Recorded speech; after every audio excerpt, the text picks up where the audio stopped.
Well, hey, friend, I'm not saying any particular name, although a lot of names come through my mind because I'm going to reuse this video probably a couple dozen times, a bunch of times, to send to those of you who I want to keep in touch with a little bit better in 2024.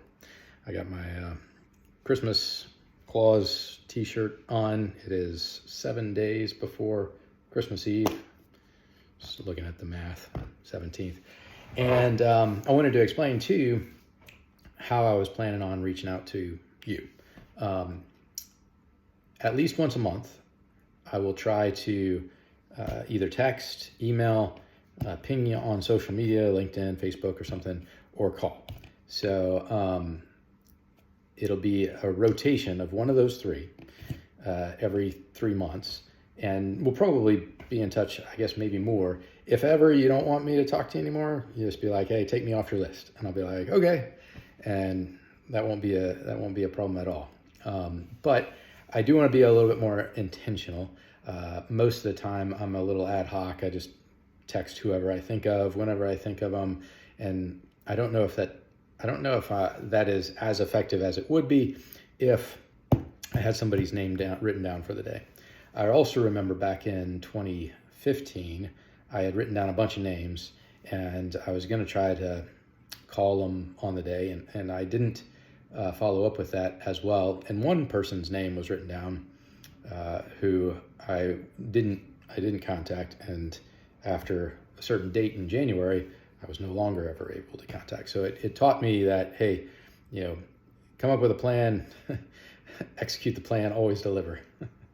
It's a stork line from kids maybe.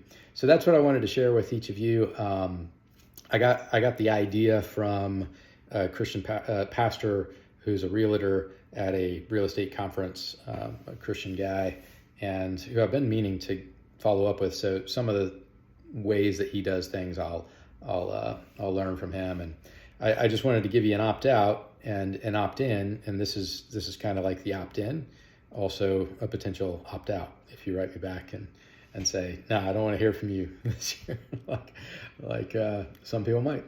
But yeah, it'll primarily center around prayers for your family, letting you know what's going on with me, prayers for our family, and just kind of building a team, kind of a network, or, well, I don't even like that word that much, but a prayer team, staying in touch better, and with maybe a larger group. So this will go to, I do have groups where I share stuff, but a lot of times people may not have time for that. There's a couple dozen people, and so this is going to be like more one-on-one and focused. So I think that's it. Yeah, praying for you all, everybody who's going to get this from me, and I'm going to upload it to YouTube and make it easy to share. So yeah. Some of you may not have heard from me in a while. Some of you might have heard from me like last week or yesterday, but it's going to be a good list. It's going to be intentional, and it'll probably help me be more intentional with my boys as well. Yeah, and you can give me some pointers on that for those of you who have boys, who have raised boys. All right, God bless you all, and I'll either hear from you or see you, or you'll hear from me soon. Peace.